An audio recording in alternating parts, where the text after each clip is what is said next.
Hello friends. तो आज का हमारा टॉपिक है निबंध ऑन दिवाली। देखिए, एक अच्छा निबंध वो होता है जो हम खुद अपनी समझ से लिखते हैं।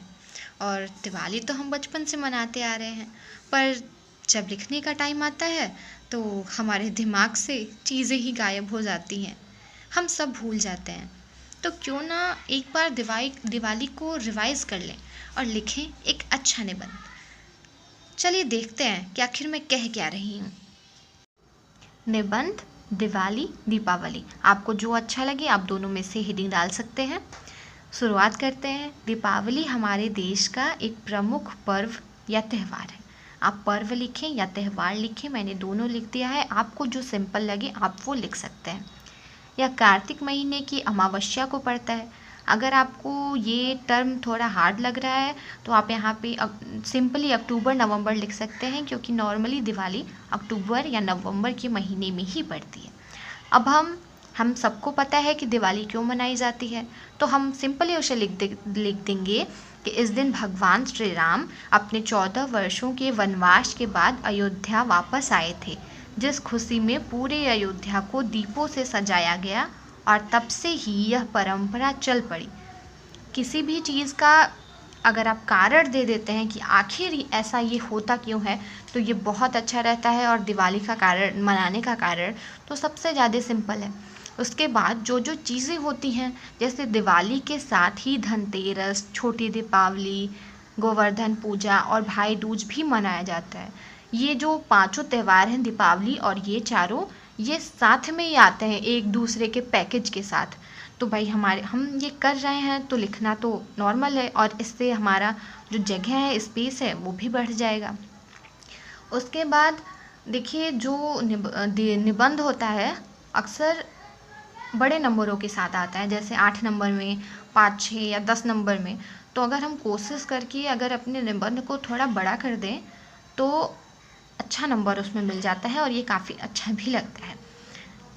और इसमें अगर हम अपने ही आसपास अपनी जुड़ी चीज़ों को नॉर्मली यूज़ करें तो ये और आसान हो जाता है। जैसे सबको पता है कि इसी टाइम धान की जो फसल होती है वो कटती है, नया चावल आता है, नया फसल आता है। बारिश का जो हमारा मौसम रहता है वो ख़त्म हो रहा होता है, सर्दियाँ शुरू हो रही होती हैं। कितने ज़्यादा मच्छरों का प्रकोप बढ़ रहा होता है, लोग बीमार बहुत ज़्यादा हो रहे होते हैं। तो जो दिवाली होता है एक तरह से सफाई का भी सीज़न होता है। हम इसमें साफ़ सफाई करते हैं घरों की, आसपास की। जो खतरनाक कीड़े होते हैं ये सब खत्म हो जाते हैं। ठंडियाँ शुरू हो रही होती हैं, हम उसकी भी तैयारी कर लेते हैं। हर जगह एक तरह से साफ़ सुथरा कर दिया जाता है, धूप दिखा दिया जाता है, तो कीड़े वीड़े लगने की संभावना ख़त्म हो जाती है। तो बस उसी को हमें लिख देना है और कुछ नहीं। जैसे यह वही समय है जब धान की फसल कटती है और नया चावल आता है, बारिश का मौसम ख़त्म होता है और सर्दियाँ शुरू हो रही होती हैं। वातावरण में नमी और रोगाणु फैले होते हैं। दिवाली के लिए पूरे घरों के आसपास की सफाई की जाती है, जिससे जो खतरनाक कीड़े, मच्छर और गंदगी होती है वो ख़त्म हो जाती है। उसके बाद हमारे लिए नए कपड़े आते हैं, रंगोलियाँ, फूलों और रंग बिरंगे लाइटों से घर को सजाया जाता है। शाम को माँ लक्ष्मी की पूजा होती है, दीपकों से घर का हर कोना सजाया जाता है, बाहर भी सजाया जाता है। जिससे देखिए, दीपकों से वातावरण, जो दीपक, अब तो इलेक्ट्रिक लाइटें आ रही हैं, अभी भी लोग यूज़ कर रहे हैं। घी या सरसों के तेल का दिया जलता है, तिल के तेल का दिया जलता है। तो ये चीज़ें काफ़ी अच्छी होती हैं, जिससे वातावरण जो हमारा बहुत अशुद्ध हुआ रहता है वो शुद्ध होता है। और ढेर सारी मिठाइयाँ आती हैं, हम पटाखे जलाकर खूब मस्ती भी करते हैं। देखिए, जो चीज़ें हम लोग करते हैं उसे याद करना और लिखना काफ़ी सिंपल होता है, और इससे हमें नंबर भी मिलता है। और यही चीज़ें तो दिवाली में लिखनी रहती है, तो इसीलिए ये काफ़ी आराम हो जाता है, अच्छा हो जाता है, और इसे हम आराम से खुद से लिख सकते हैं। अब यहाँ पे देखिए, हम पटाखे जलाकर खूब मस्तियाँ भी करते हैं। अब हम पटाखे लिखें और पर्यावरण को छोड़ दें तो ये ठीक नहीं होगा। तो हम आगे यहाँ पे कंटिन्यू कर सकते हैं कि पटाखे पर्यावरण के लिए हानिकारक हैं।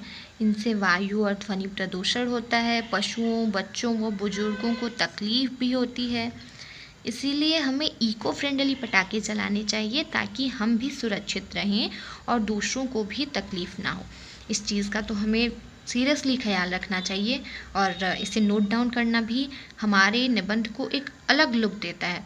जब हम दीपावली को सेलिब्रेट करने की चीज़ें दिखाते हैं और साथ में ये भी अपने आसपास की चीज़ों को भी जोड़ते हैं कि हाँ, ये चीज़ें हैं जो अच्छी नहीं हैं और इसे हम अच्छे करने के लिए क्या कर सकते हैं, जब ये रास्ता भी हम दे देते हैं तो ये सच में एक नया लुक लाता है आपके निबंध में या आपके आंसर राइटिंग में।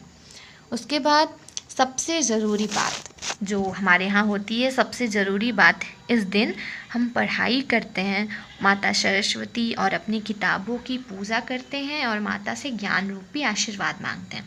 देखिए हमारे यहाँ तो ये होता है, हम किताबों की पूजा करते हैं, फिर उन्हें पढ़ते हैं।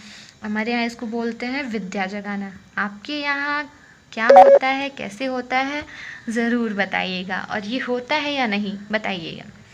इसके बाद एक कंक्लूज़न के रूप में भी देना ज़रूरी है कि मतलब लास्ट करना कैसे करेंगे वो देखते हैं कि दिवाली मेरा पसंदीदा त्यौहार है। अगर नहीं है तो भी कुछ ना कुछ कारण होगा जिससे दिवाली आपको पसंद होगा। अगर मतलब लिखना तो है, क्योंकि फिर लिखते हैं कि क्यों है, क्योंकि यह अंधकार पर प्रकाश की जीत, असत्य पर सत्य की जीत का प्रतीक है।